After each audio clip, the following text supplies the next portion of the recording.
4월 첫째 주 구역 모임 소그룹 성경 나눔입니다.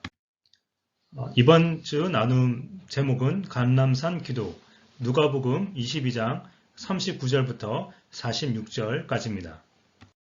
먼저 흐름을 살펴보도록 하겠습니다. 누가복음 22장인데요. 누가복음 22장은 예수님의 순환 전 마지막으로 제자들과 함께 만찬을 하는 내용입니다. 이미 가룟 유다는 종교 지도자들을 만나 어떻게 예수님을 넘겨줄지를 의논했습니다. 이러한 유다의 배신을 언급하고 난 뒤 예수님은 베드로와 요한을 보내셔서 유월절 만찬을 준비하게 하셨습니다. 이들이 마지막으로 만찬을 할 때 예수님은 떡과 잔을 나누면서 이것이 새 언약의 피라고 말씀하셨습니다. 그리고 앞으로 이 행위를 통해 자신을 기억하라고 하셨습니다.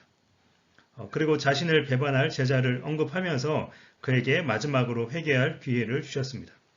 이렇게 예수님은 엄정하고 진지하게 자신의 죽음을 준비하고 있었는데 제자들은 마지막 만찬에서까지 누가 크냐로 논쟁을 했고 제자들 중 예수님을 가장 잘 따랐던 베드로의 부인을 예고하였습니다. 이어 예수님은 제자들을 데리고 감난산으로 가서 간절히 기도하십니다. 제자들에게도 기도 요청을 했지만 그들은 유혹을 이기지 못해 잠이 들었습니다. 예수님은 피가 땀방울이 되듯 간절히 기도하셨고 자신을 잡으러 온 사람들에게 무력을 사용하지 않고 체포되셨습니다. 이러한 흐름 속에서 우리 예수님의 기도하는 모습을 살펴보도록 하겠습니다. 성경 속으로입니다. 첫 번째 질문입니다. 기도하러 감난산으로 가신 예수님께서 제자들에게 하라고 하신 기도는 어떤 것이었습니까? 예수님께서는 왜 그렇게 기도하라고 하셨을까요? 예수님께서는 제자들과 함께 감난산으로 가셨습니다. 그리고 거기서 제자들에게 유혹에 빠지지 않게 기도하라고, 그러니까 시험에 빠지지 않게 기도하라고 하셨습니다. 왜 그렇게 말씀하셨을까요? 아마도 조금 뒤에 일어날 그 예수님의 순환, 그 십자가의 고난은 제자들이 감당하기 어려운 사건이었기 때문입니다. 기도를 통해 하나님의 은혜를 받아서 예수님을 배반하지 않고 끝까지 신실하게 그리고 충성스럽게 예수님을 따를 것을 기대하셨습니다. 두 번째 질문입니다. 예수님의 기도는 두 가지의 상반된 내용을 함께 품고 있습니다. 그것이 무엇이었습니까? 예수님의 이 기도는 우리에게 기도의 어떤 면을 가르쳐 줍니까?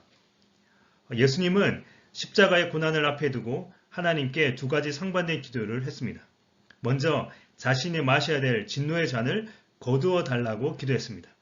그는 이 잔이 얼마나 잔인하고 고통스러운지 알았습니다. 이 잔을 마시는 순간 예수님은 하나님과 분리되는 경험을 하게 될 것입니다. 철저히 죄인의 자리에서 하나님의 진노를 온몸으로 다 받아내야 되기 때문에 그 잔을 거두어 달라고 기도했습니다. 하지만 예수님의 기도는 여기서 그치지 않습니다. 자신의 원함은 그렇지만 결국 아버지의 뜻대로 되게 해달라고 기도합니다. 여기서 우리는 기도에 대한 교훈을 받습니다. 우선 기도는 자신의 감정과 원함을 솔직하게 고백하는 것입니다. 예수님은 곧 받게 될 하나님의 진노에 대한 끔찍한 감정을 솔직하게 고백했습니다. 기도는 종교적인 언어를 멋지게 사용하는 것이 아닙니다. 남들이 듣기 좋게 말하는 것이 아닙니다. 기도는 하나님께 솔직하게 고백하는 것입니다. 자신의 감정을 감출 필요가 없습니다. 슬프면 슬픈 대로, 기쁘면 기쁨으로 기도하면 됩니다. 하지만 여기에서 머물러서는 안 됩니다. 최종적으로는 하나님께 나아가야 합니다. 나의 원함으로 시작해서 하나님의 원함으로 바꾸어야 합니다. 기도의 종착역은 하나님의 뜻입니다. 예수님은 이 십자가의 고난이 너무나 끔찍한 것이지만 결국 아버지의 뜻을 받아들이고 그 길을 걸어가셨습니다. 우리 역시 기도의 방향이 하나님의 뜻으로 바뀔 때까지 계속 기도해야 되고 그 기도를 배워가야 합니다. 세 번째 질문입니다. 예수님께서 땀이 핏방울이 되도록 간절히 기도하고 계실 때 제자들은 잠이 들었습니다. 성경은 그들이 잠든 이유를 무엇이라고 기록하고 있습니까? 당신은 이 상황을 어떻게 이해하십니까? 예수님께서 땀이 핏방울이 되도록 간절히 기도할 때 제자들은 잠이 들었습니다.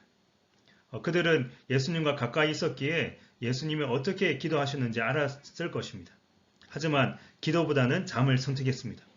다른 복음서에서는 예수님이 제자들을 책망하는 모습이 나옵니다. 그리고 제자들이 3번이나 잠들었다는 사실을 기록하고 있는데 이 누가복음에서는 그런 기록이 없습니다. 제자들을 좀 더 긍정적으로 소개하고 있습니다. 그들은 평소 예수님의 다른 모습에 슬픔을 느꼈습니다. 그런데 그 슬픔에 너무 빠지다 보니 지쳐서 잠이 들었습니다. 여기서 우리가 알 수 있는 것은 감정에 지나치게 휘둘리면 해야 할 일을 하지 못한다는 것입니다. 감정 그 자체는 잘못된 것이 아니지만 감정의 지배를 받으면 오히려 우리의 삶에 부정적인 영향을 준다는 것을 기억해야 합니다. 삶을 향하여입니다. 첫 번째 질문입니다. 당신은 두렵거나 감당하기 어려운 상황에 닥치게 되었을 때 가장 먼저 떠오르는 것은 무엇입니까? 그 이유는 무엇입니까? 우리에게 감당하기 어려운 상황이 생기면 다양한 것들이 떠오릅니다. 우선 당황하게 되고요. 그리고 왜 이런 상황이 생겼는지 누군가에게 원망하기도 하고 슬픔에 잠기기도 합니다.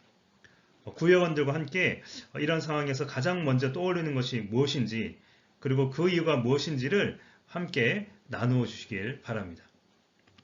두 번째 질문입니다. 당신은 상황에 짓눌러 기도할 수 없다고 느낀 적이 있습니까? 예수님께서는 땀이 핏방울이 되도록 기도하신 장면에서 무엇을 배울 수 있겠습니까?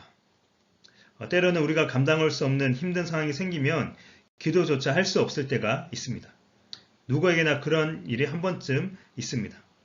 예수님 역시 십자가 고난을 앞에 두고 기도할 힘조차 없었을 것입니다.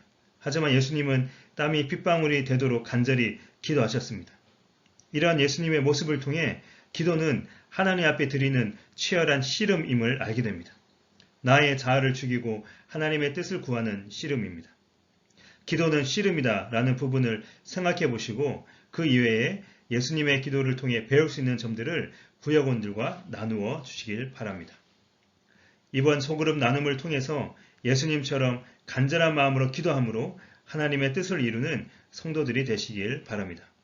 지금까지 4월 첫째 주 소그룹 성경 나눔이었습니다. 감사합니다.